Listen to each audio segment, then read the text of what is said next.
Es la mañana. Es radio. Historias de España con Federico Jiménez Los Santos y César Vidal. Cuando pierda todas las partidas, cuando duerma con la soledad, cuando se me cierren las salidas y la noche no me deje en paz, cuando sienta miedo del silencio, cuando cueste mantenerse en pie, cuando se revelen los recuerdos. Bueno, César, muy buenos días. Muy buenos días. Vamos a continuar con la era azul, los primeros años del franquismo. Tenemos también con nosotros a Jorge Alcalde. Muy Jorge, buenos días. Buenos días, que nos va dando otra parte de la vida cotidiana, muchas veces ligada al hambre, a veces a las enfermedades, a veces también a descubrimientos sorprendentes y a milagros.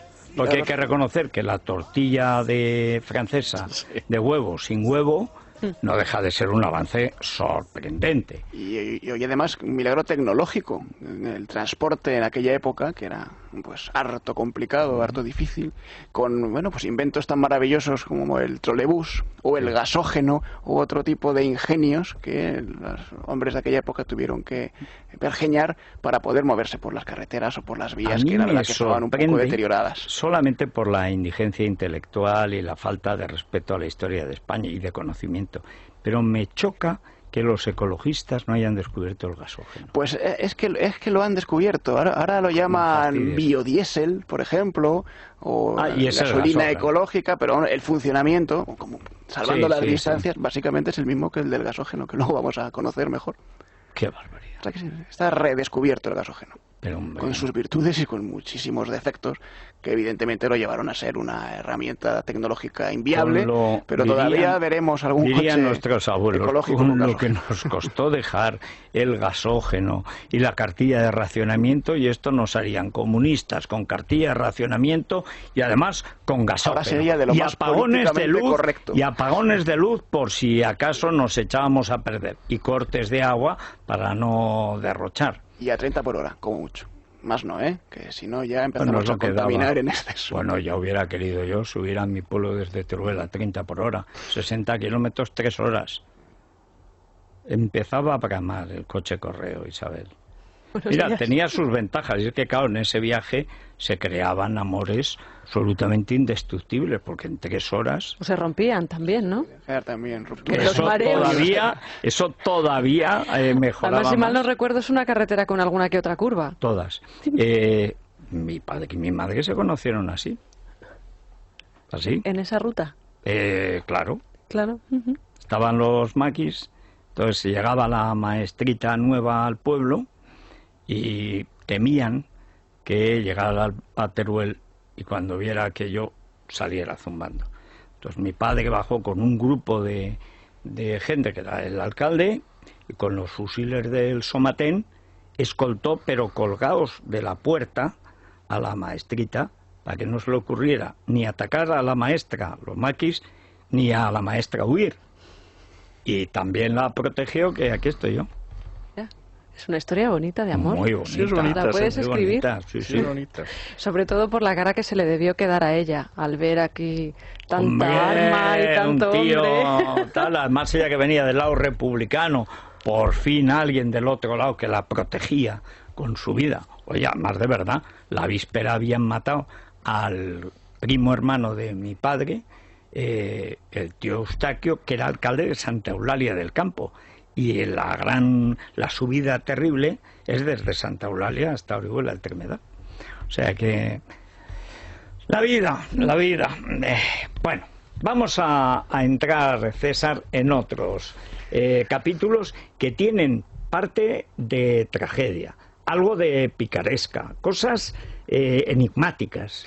Bueno, vamos a entrar porque tendremos que dedicarle varias sesiones a la política internacional de la Segunda Guerra Mundial y de Franco. La verdad es que cuando acaba la Guerra Civil Española, como muy bien pensaba Negrín, que hizo todo lo posible por alargarla para que empalmara finalmente con la Guerra Mundial, que iba a haber una guerra mundial era algo que se palpaba en el horizonte. Franco tenía, cuando acaba la Guerra Civil Española y empieza su gobierno indiscutible, tenía en el plano internacional fundamentalmente 4 metas. La primera era pagar las deudas, porque efectivamente se debía muchísimo dinero. A Alemania se le debían 2.000 millones de las pesetas de entonces, a Italia se le debían cerca de 10.000 y consiguieron que quedaran en 5.000 y a pagar de manera muy llevadera. La verdad es que César, Italia se portó muy bien con Franco. Los italianos llevan tan mala fama cuando tanto en la guerra como en la paz se portaron estupendamente? Se portaron muy bien y además en el caso de Italia fueron dando una serie de prórrogas hasta tal punto que la deuda de la guerra civil prácticamente se pagó ya en los años 60 y en muy buenas condiciones. O sea, realmente Alemania se portó muy bien, mientras que Alemania se había cobrado muchísimo antes de que acabara la guerra. O sea, todavía se le debía dinero, pero se llevaron barcos enteros de vacas y ovejas y grano porque efectivamente estaban decididos a cobrarse eso. Había que pagar las deudas. Franco aceptó incluso las deudas del Frente Popular, salvo con la Unión Soviética. Es decir, aceptó pagar a Francia, por ejemplo, la ayuda que había dado al Frente Popular, pero no a la Unión Soviética, porque consideraba que la Unión Soviética se había llevado el oro y todavía tenía que devolver parte del oro, que era verdad, y ese era el primer problema. El segundo problema, o la segunda meta de Franco, era acercarse más a la Iglesia Católica. Tengo que decir, y no deja de ser significativo, que Pío XII felicita a Franco por la victoria de sus armas el 2 de abril, es decir, el día siguiente a que acabe la guerra. Hasta para eso esperaron a que la cosa hasta que ya fuera clara y discutible, y la idea de Franco pues era efectivamente la aproximación al Vaticano. El tercer objetivo era evitar el avance del comunismo y el cuarto era mantenerse al margen de un conflicto bélico. Esto hace que en las primeras semanas después de la guerra Franco toma una serie de posiciones que ahora vamos a ver por qué cambian radicalmente y se ven un problema que no sabe muy bien cómo manejar.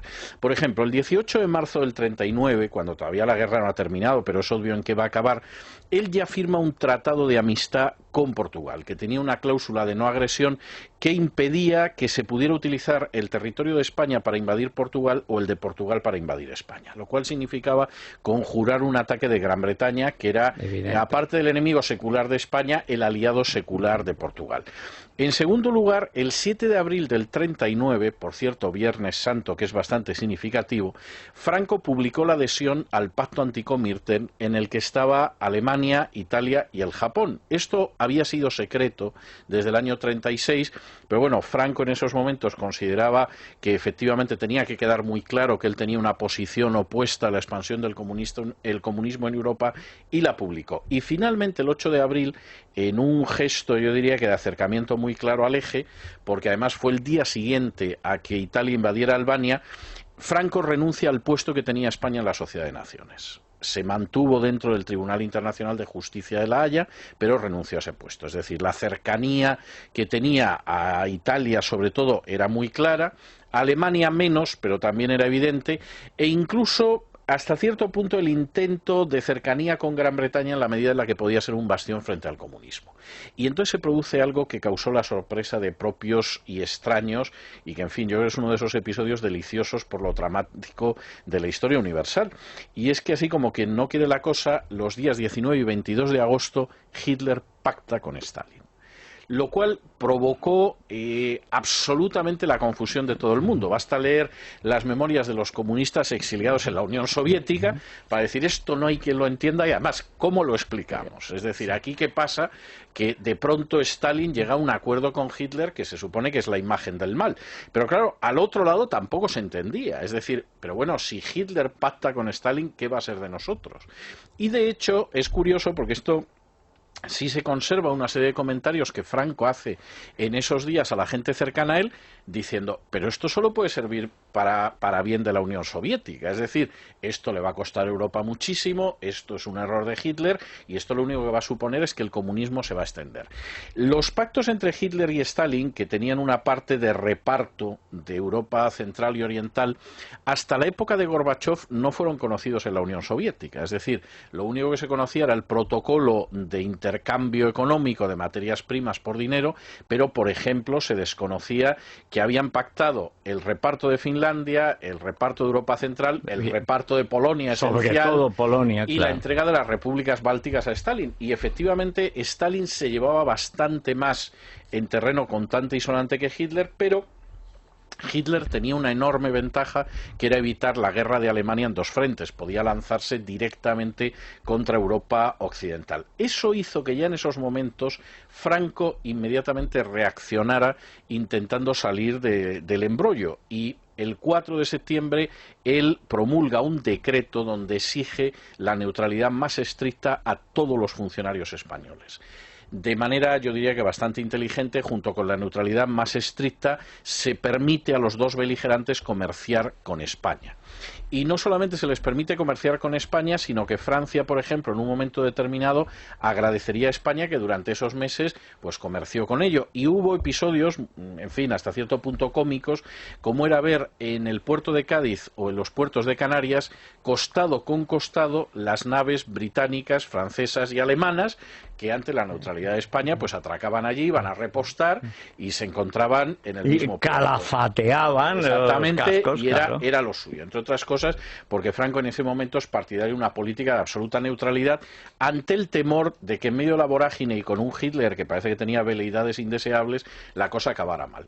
Tengo, y es la última acotación que voy a hacer, porque en las próximas semanas hablaremos de Hendaya y hablaremos más de la División Azul, etcétera, pero tengo que hacer referencia a una cosa muy importante que se suele pasar por alto, y es que la política exterior de Franco va a quedar muy influida por un personaje, yo diría que prácticamente olvidado, que se llamaba Camilo Barcia Trelles, que escribió un libro que se llamaba Puntos Cardinales de la Política Exterior Española.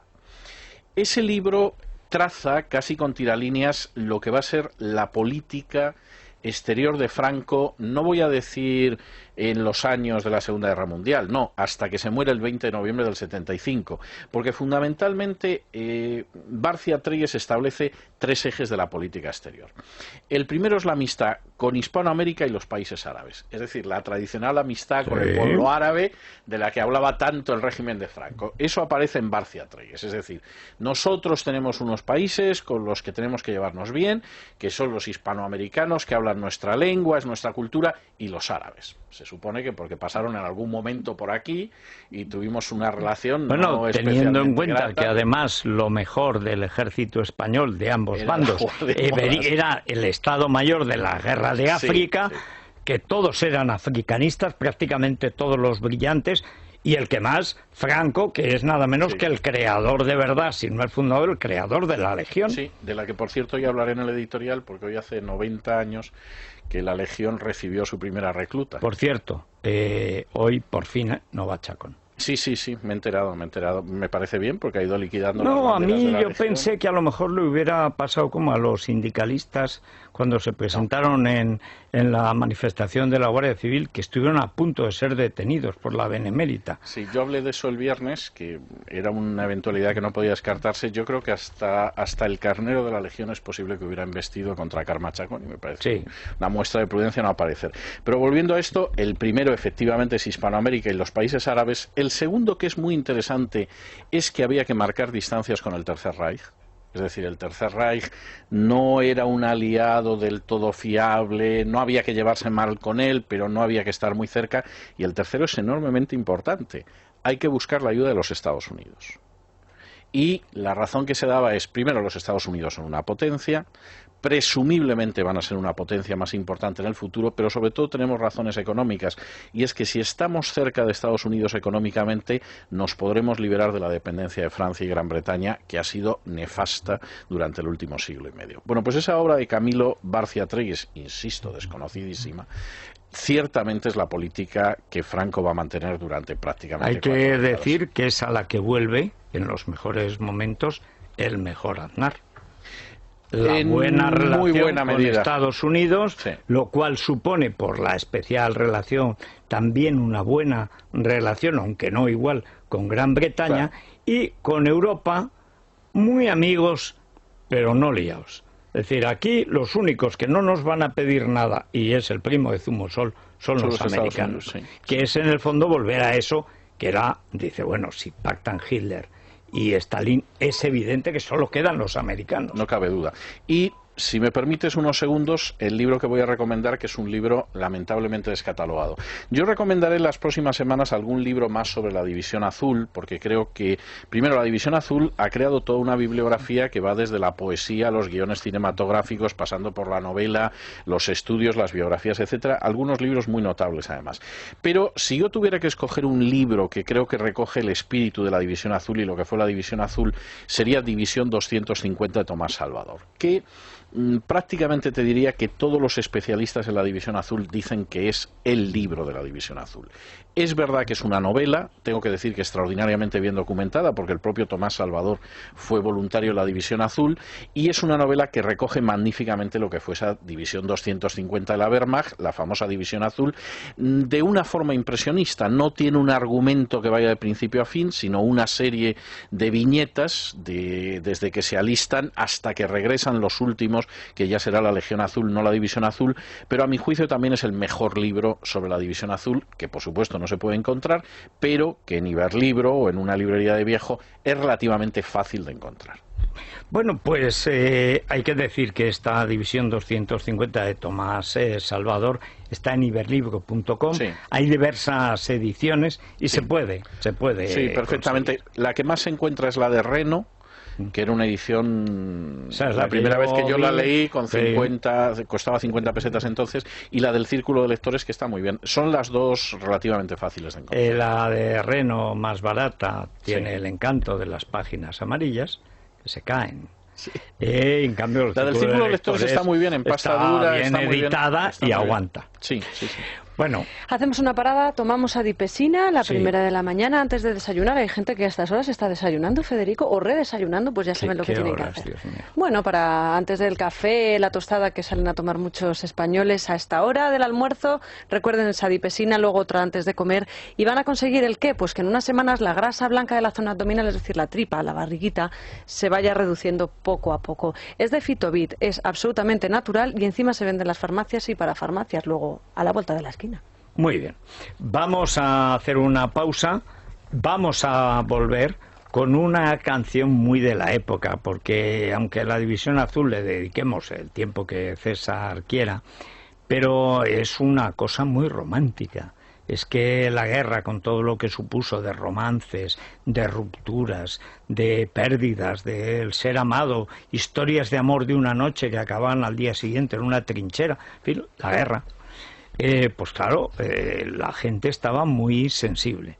Y hay una película, Los últimos de Filipinas, que lo de menos eran las Filipinas, era ese, me refiero a las islas, era ese espíritu romántico de después de la guerra que quedó en esa canción maravillosa de Los últimos de Filipinas. Y luego entramos en otra cosa menos romántica, que era el tren, el transporte. Cómo se iba de un sitio a otro en España. No solo con dificultad, que eso era indiscutible, sino también todos los trucos que la gente inventó. Con gran ingenio, pero con muchas dificultades y la gran odisea de moverse por tierra. Ya otras semanas hablaremos de otros tipos de transportes, por aire o por mar, por tierra en la España de la posguerra.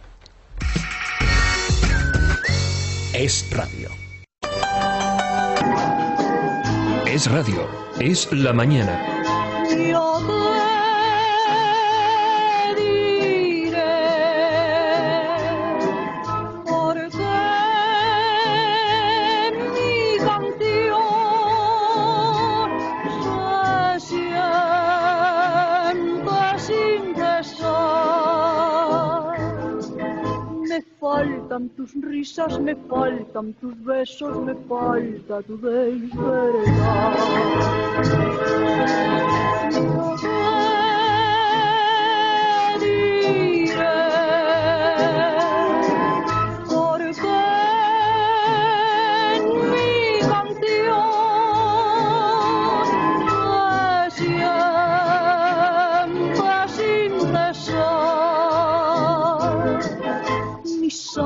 sangre latiendo mi vida, pidiendo que no te alejes más.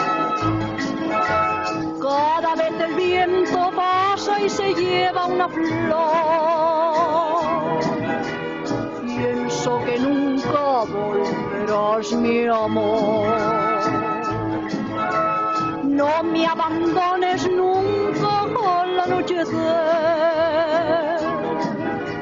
que la luna sale tarde y me puedo perder. Y yo sabré por qué en mi canción se siempre sin cesar. Mi sangre latiendo mi vida, pidiendo que no te alejes más.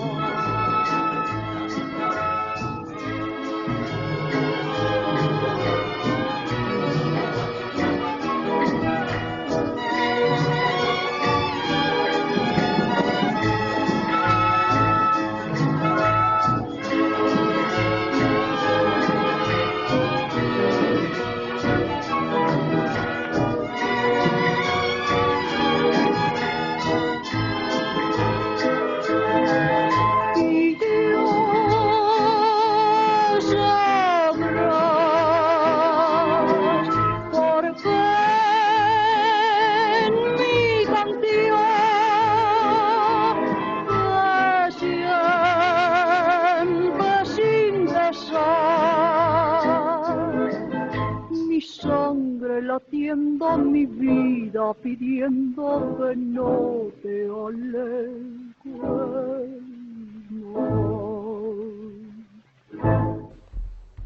Bueno, esta preciosa canción de María Teresa Valcárcel es de Los últimos de Filipinas, gran película, sobre todo muy romántica, muy emotiva. Yo tengo que decir que me cuesta hablar porque esto, junto con La Venecia sin ti de Aznavour, es de las 3 o 4 canciones que a mí se me pone un nudo en la garganta, sí. Y como alarguen un poco la ejecución acabo llorando, ¿eh? O sea, lo estaba pasando ahora, que en fin... Hombre, me alegra mucho que lo digas podía. Porque yo llevo todo el fin de semana con La Bordeta igual, y entonces así con pues... La Bordeta seguro que no lloraría, pero vamos, con esta sí.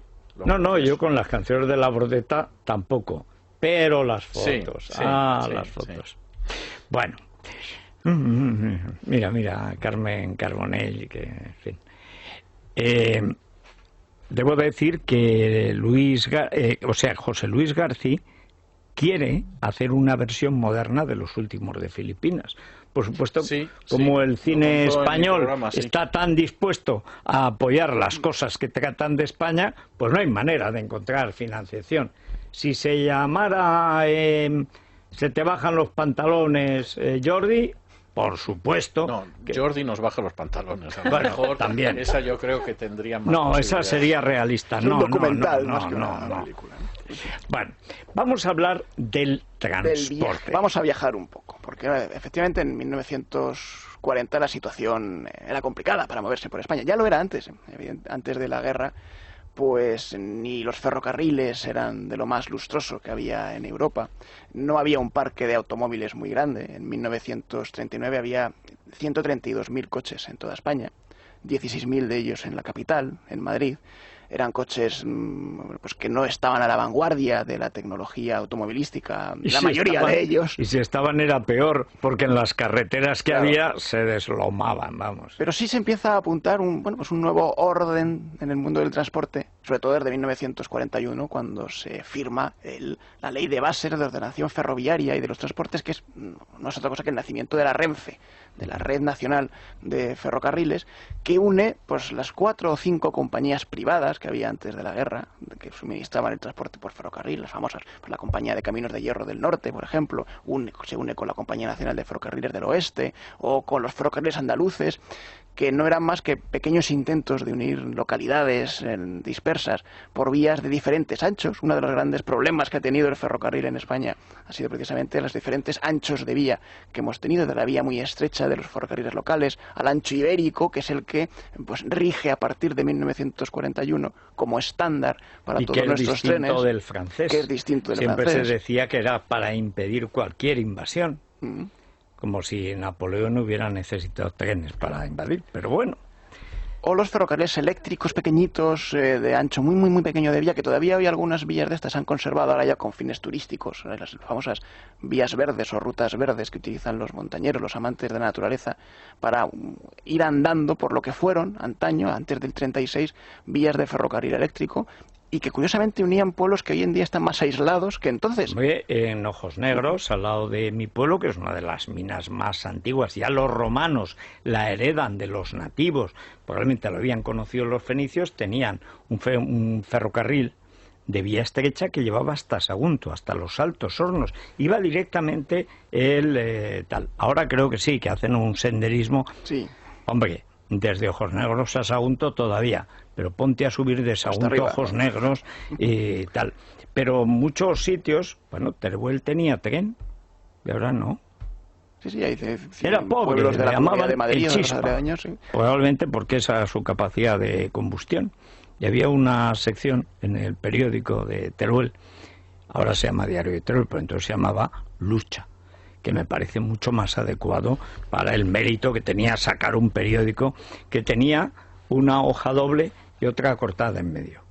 Es decir, 6 páginas. Bien.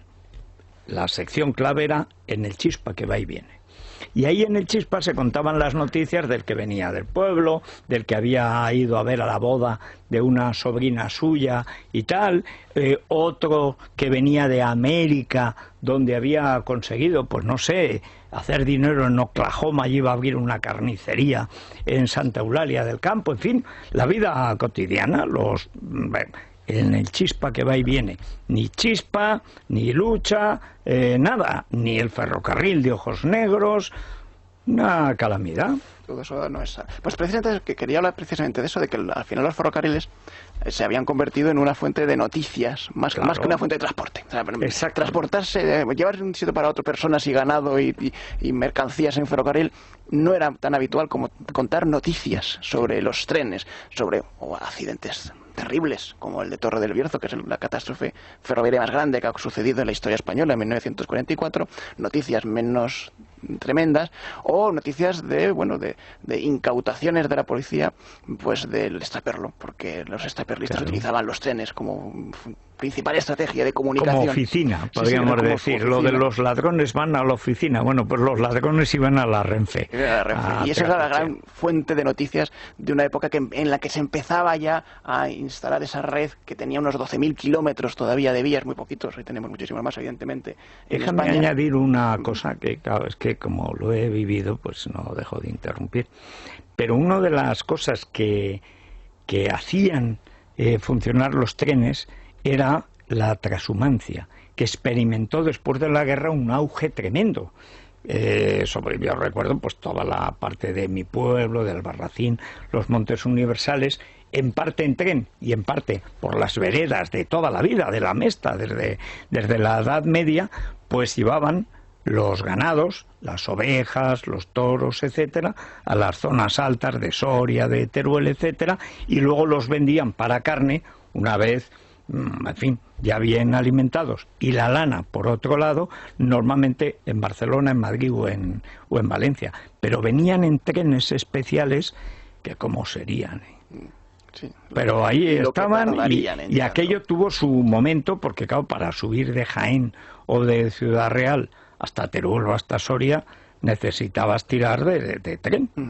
No eran los más puntuales de Europa, no eran los más cómodos de Europa. Tampoco pero se esperaba su función, que lo fueran. Y se desarrolló esa red nacional que hoy en día pues, todos conocemos, y empezó a procederse a algunas pequeñas innovaciones tecnológicas. En 1942 se realizan las primeras experiencias con el talgo. El tren articulado, ligero, Goicoechea y Oriol, que unos pocos años después ya se instaló definitivamente en nuestras vías, pero fue muy poquito después de la guerra, en 1942, cuando se hace el primer experimento con esta máquina netamente española, ¿no? Hay otro medio de transporte muy de la época que ahora se está rescatando en algunas ciudades, que es el trolebús. esa mezcla de autobús y tranvía, ese autobús, bueno, que funciona prácticamente como un autobús, pero que la energía la adquiere de una catenaria, como si fuese un tranvía. El primer trolebús se instala en Bilbao, en una línea entre Santiago y Misericordia, en 1940. La segunda experiencia es en Madrid, no exactamente en Madrid, en la villa de Vallecas, que entonces en 1941 era independiente, era un ayuntamiento fuera de la jurisdicción madrileña. En 1959 ya se hizo puramente madrileño, y fue un trolebús que unía la villa de Vallecas con Puente de Vallecas, ya en el ayuntamiento del municipio de Madrid, para que los trabajadores de Vallecas pudiesen ir al metro y llegar a las primeras estaciones de metro. Hubo hasta 9 líneas de trolebús en Madrid hasta 1959. Y digo que se está rescatando porque hay algunas ciudades, en algunas zonas de Valencia, en algunas partes también de la costa levantina, en las que se ha hecho proyectos de rescatar el trolebús, que la verdad que era un medio de transporte también bastante poco fiable. Bueno, hay que añadir la murga de recuperar los tranvías. Mira, yo lo del tranvía de Sóller me parece maravilloso, y algún tranvía puede estar justificado. Ahora, como yo un día casi me mato con la moto cogiendo una... Bueno, yo me paso la vida sobreviviendo a todo tipo de catástrofes y peligros, pero es que claro, tú ponías una moto, no digamos si era un velomotor, un Vespin, era tocar con las dos ruedas en la vía del tranvía y te pegabas una leche, pero para matarte del golpe. Y luego encima te podían atropellar todos los que venían después, sin excluir el tranvía. Bueno, y la vuelven a poner, y vi el otro día en Sevilla, en el pecado llevaron la penitencia, porque hicieron la vía tan bien que calcularon mal el andén. Llegó el tranvía la víspera, iba a inaugurar el rey y todas estas cosas, y en el momento de dar la curva no habían medido. Todo, ¡pam!, se estampó contra la pared y se destrozó el tranvía porque habían fallado en medio metro la curva. Muy típico. Me parece muy adecuado, justo castigo a su perversidad. Pero los tranvías... Además, hoy en día son incompatibles con ciudades como Madrid, en las que los coches circulan por todas partes y a unas velocidades increíbles. Madrid está muy bien, ¿no? Bueno, pero hay ciudades sitios con menos tráfico, o en Ámsterdam, pero en Ámsterdam los coches casi no pisan el centro. Claro, y son peligrosos para los viandantes para el también. Tráfico, claro, de una manera más racional. Madrid, ¿no? Madrid es una sucesión de círculos uno detrás de otro que no están diseñados para ese tipo de cosas, ¿no? El trolebús no tenía el problema de las vías, pero sí que tenía el problema de las catenarias. Había muchísimos accidentes de catenarias que se desprendían y bueno, pues ahí es donde quería colgar Magdalena Álvarez a Esperanza Aguirre. Y eran muy poco fiables, se estropeaba muchísimo el trolebús madrileño, por eso al final terminó desapareciendo. Como se estropeaba también el motor de combustión de los automóviles de la época, que claro, ante la dificultad de conseguir petróleo, gasolina o gasoil, el diésel, pues tuvieron que acudir a todo tipo, a toda suerte de combustibles muy innovadores, algunos de ellos, y que algunos incluso se convirtieron en una estrategia de transporte en la Europa de la Guerra Mundial, posteriormente, porque la Segunda Guerra Mundial, como el gasógeno. El gasógeno es una palabra que todos los que hayan conducido un coche entre los años 40 60 saben perfectamente a qué nos estamos refiriendo, y que confería a los automóviles esa forma tan especial de tener una especie de depósito de caldera en la parte de atrás y otra más pequeñita, la nodriza, en la parte de delante, que no era otra cosa que una caldera de leña. El gasógeno consistía en quemar un combustible con mucho carbón, el que más carbono puede tener, o leña, o en el peor de los casos paja, cualquier combustible vegetal, pero no quemarlo del todo, hacer una combustión incompleta. Ahí el conductor y el mecánico tenían que ser hábiles para conseguir que el aporte de oxígeno que entraba a la caldera se cerrase en el momento adecuado para que no hubiese una combustión completa. Se quema mal esa leña, ese carbón. Bueno, lo que pasa con las calderas de la calefacción, que a veces producen pues, accidentes, porque al ser incompleta la combustión se genera monóxido de carbono. Y este monóxido de carbono, hábilmente inyectado en el motor, producía pues el movimiento de la combustión interna del motor y permitía que el coche se moviese. Si es que a eso se le puede llamar moverse un coche, porque la verdad que fallaba más de lo que... Oye, pero mejor que nada. Sí, pues ya hemos dicho antes que hasta 30 kilómetros por hora era eficaz. A partir de ahí podía pasar cualquier cosa. Pero el gasógeno se convirtió en una estrategia también nacional. En 1941 se declaró el gasógeno un bien de interés nacional. Era la única manera de, y más adelante en otras semanas cuando hablemos pues de la época del aislamiento, y veremos cómo era la única manera de obtener energía, combustible fácil y barato, cuando el petróleo, la gasolina, pues no entraban en nuestras fronteras con ninguna facilidad. Así que se declaró bien de interés nacional. Franco condujo o le condujeron con coches de gasógeno, para dar ejemplo, durante bastantes meses. Y Franco tenía un Rolls que se conserva, tenía el Mercedes de 3 ejes que le regaló Hitler, tenía un Bentley impresionante. Todo esto está en la Guardia Real, en el museo que tienen, y las 44 Harley Davidson desde el principio de los 40, que es una de las mejores colecciones del mundo. Qué maravilla, que como estaban las carreteras como estaban, siempre iban delante de Franco en su coche poderoso, nada de gasógeno, por supuesto, iban delante y se iban cayendo.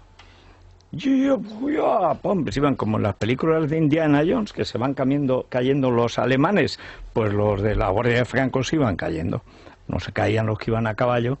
Solo la Guardia Mora iba a caballo. Caballo es mucho más sólido que una moto. Desde luego, sobre todo en aquellas carreteras. Pues hubo incluso experimentos con un Rolls Royce que unió Madrid y Toledo, cargado con 9 personas, y tardó 1 hora, de gasógeno, impulsado por gasógeno, y se vendió como un gran avance científico de la época, precisamente pues, para promocionar el uso de esta tecnología, que ya terminó. No fue la única, hubo una un poquito más peligrosa, y fue la de mezclar agua y carburo cálcico para generar una cosa que se llamaba acetileno.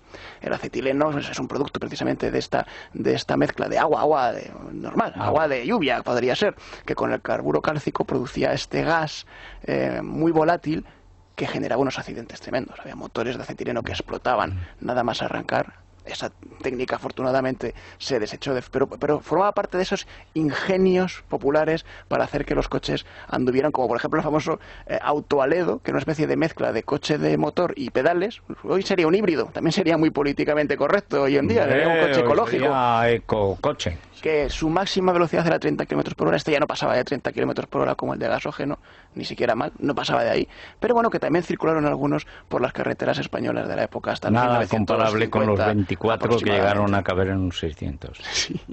Eso sí que era optimizar recursos. Bueno, pues muy bien, es que qué años, qué tiempo. Está mejor contado que vivido, pero bueno. Hacemos una... Nos vamos al Corte Inglés, sí, con Elia, antes de dar paso a las noticias y después traer a los oyentes todo lo que tenemos preparados para ellos, porque de hipertensión yo creo que sabemos casi todos, o por lo menos vamos cumpliendo una edad en la cual la tensión se nos está empezando a disparar. Yo ya no me fío del que dirán, yo voy al médico y yo quiero una opinión solvente.